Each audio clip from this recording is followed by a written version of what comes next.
दिन में 24 घंटे सबको मिलेंगे, लेकिन सोने के टाइम पे हो जाएंगे जीरो। समय को यूटिलाइज करना सीख मेरे दोस्त। आज ये दुनिया तुझे कुछ भी कहे, लेकिन एक दिन तुझे कहना पड़ेगा हीरो, एक दिन तुझे कहना पड़ेगा हीरो।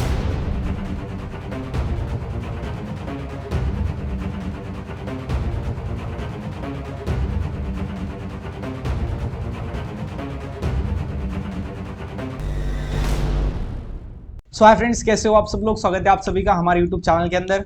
एंड गाइज, आपको पता है कि एमएसटी सीईटी का जो 2021 का जो कोर्स है वो हमने लॉन्च किया है एमएसटी सीईटी के लिए खास, जिसको हम नाम देने वाले हैं कोविड-19 बैच। कोविड-19 बैच।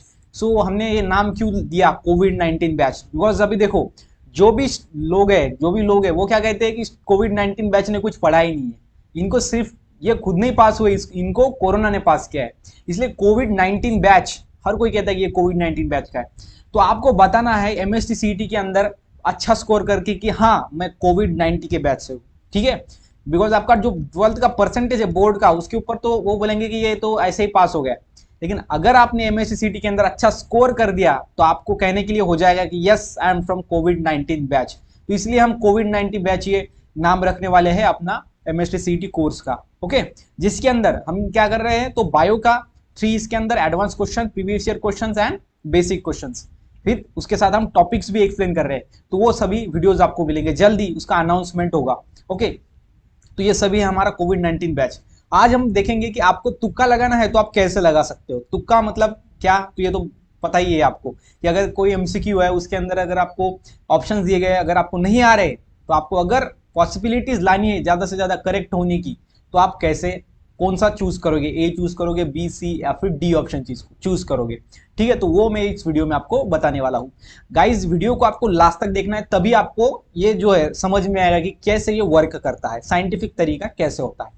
तो सबसे पहले मैं आपको बताऊंगा कि आपको तुक्का लगाना कैसा है, ओके। तुक्का आपको लगाना कैसा है। अगर बायोलॉजी की बात करें तो बायो में अगर आपको 100 आउट ऑफ 100 चाहिए, अगर आपको 80 मिल रहे हैं, मतलब 80 क्वेश्चन आपके सॉल्व हो गए, आपके रिमेनिंग 20 बाकी है, ये 20 क्वेश्चंस में आप ये साइंटिफिक तरीका यूज कर सकते हो, ओके।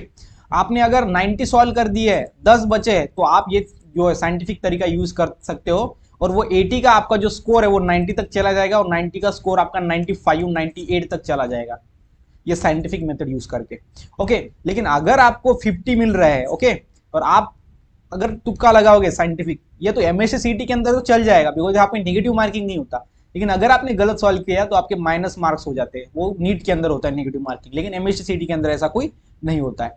तो अगर आप ऐसा सोचोगे कि हम तुक्का लगा के 200 में से 150 ले सकते हैं क्या सर, विदाउट ओके स्टडी, मतलब स्टडी न करते हुए हम तुक्का मार के 200 में से 150 मार्क्स ले सकते हैं क्या? तो ये इम्पॉसिबल है, ये मिल ही नहीं सकता, ये बता रहा हूँ आपको। हार्डली आपको 50 मिल सकते हैं 200 में से, और ये स्कोर कुछ भी नहीं है, बहुत ज्यादा निग्लिजिबल स्कोर है, ओके। तो ये तुक्का आपको कब लगाना है? जब आपको मैक्सिमम आपने क्वेश्चन सॉल्व कर लिए है और थोड़े से क्वेश्चन के अंदर आपको प्रॉब्लम है, कंफ्यूजन है, तो वो फिर यहाँ पे ये मेथड आप यूज कर सकते हो, ठीक है। तो कैसी मेथड्स है, चलिए जान लेते हैं। तो सबसे पहले गाइज, आपको मैं एक साइंटिफिक ट्रूथ बताता हूँ, या फिर ये तो ऐसा होता ही है, कैसा, जो 25% है, अभी देखो, अगर आपका 100 एमसीक्यू है, 100 एमसीक्यू है, तो ये 100 एमसीक्यू में 25 जो एमसीक्यू होंगे, ओके, 25, 25, 25 एंड 25। तो सर ये आपने क्या लिख दिया, ओके। देखो 100 में से इसके हम 4 ग्रुप के यहाँ पे बनाए हमने। जो 25 क्वेश्चन होंगे एमसीक्यू, उसका ए आंसर होगा, 25 का बी होगा, 25 का डी होगा, और 25 अगेन क्वेश्चंस का क्या होगा, डी होगा। मतलब यहाँ पे आपका जो पेपर है वो ऐसा बनाया जाता है ताकि हर एक जो ऑप्शंस है उनको इक्वल वैल्यू मिले, ओके। ये ध्यान में रखना, ऐसा नहीं हो सकता कि ए एंड बी ही आपका आंसर रहेगा क्वेश्चन के ऊपर पूरा, ओके, ए ही बी ही आपका क्वेश्चन का आंसर रहेगा, ऐसा नहीं है। मतलब 25% वैल्यू दिया जाता है। ये वैल्यू कम ज्यादा हो सकता है, मतलब इसको 21%, बी का 30%, ऐसा कम ज्यादा हो सकता है, लेकिन एक नॉर्मल वैल्यू अगर हम देखें तो 100 मार्क के क्वेश्चन जो पेपर है अपना, उसके अंदर ऐसा थोड़ा इनका परसेंटेज होता है, इक्वल अमाउंट में परसेंटेज होता है। तो अगर देखो, अगर आपने 90 क्वेश्चन सॉल्व कर लिए, ठीक है, 90 क्वेश्चन आपने सॉल्व कर लिए, उसके बाद यहाँ पे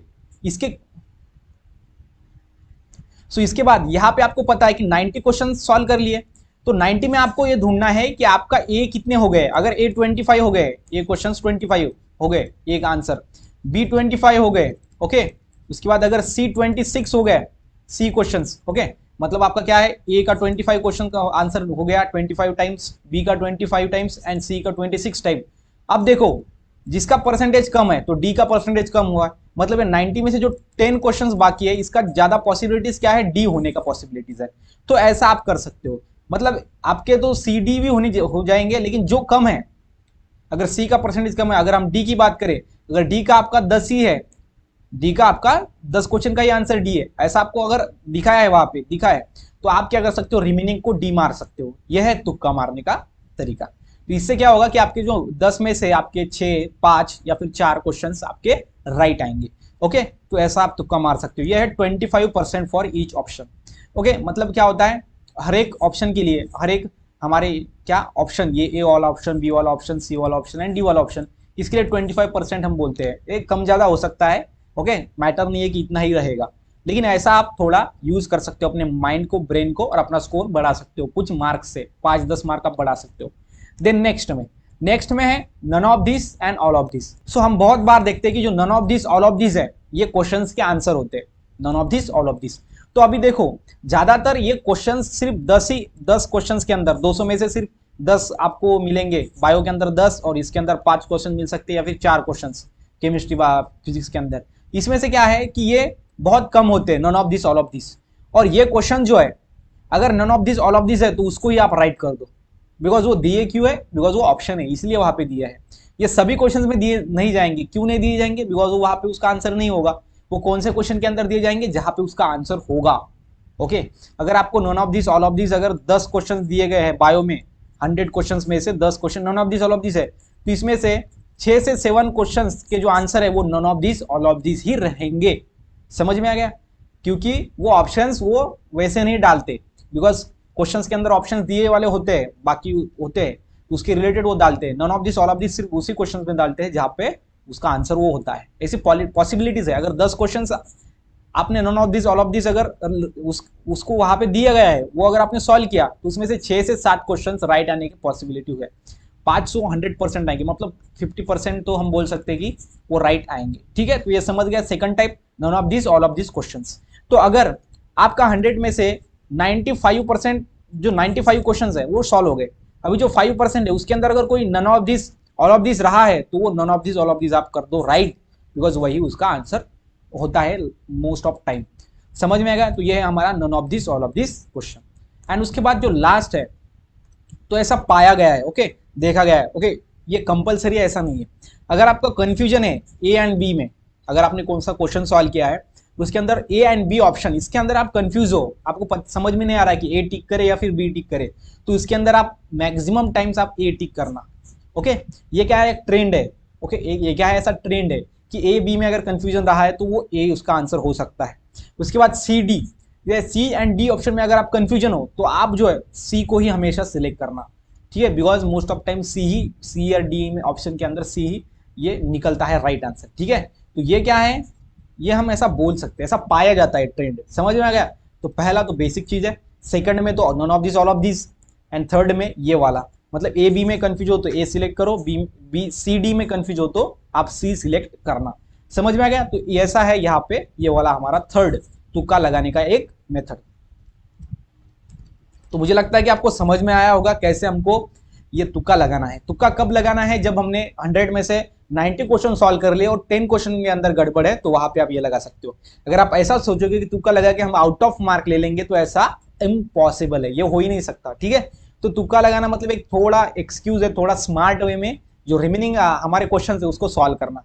बिकॉज हमको यहाँ पे निगेटिव मार्किंग नहीं है, इसलिए हम वो सॉल्व कर सकते हैं। अगर आपका निगेटिव मार्किंग होता है तो आपको 10 बार सोचना पड़ेगा वो क्वेश्चन का आंसर देने के लिए, बिकॉज वो तो करेक्ट आएगा नहीं, ये पता ही नहीं। अगर रॉन्ग होगा तो वो पहले जो मार्क मिले हमको, वो निगेटिव मार्क वो माइनस कर देगा। ठीक है, तो ये ध्यान में रखना। तो ये था इस वीडियो के अंदर। वीडियो अगर अच्छा लगा हो तो वीडियो को लाइक करना ना भूलिएगा। मिलते हैं गाइस नेक्स्ट वीडियो में नेक्स्ट टॉपिक के साथ।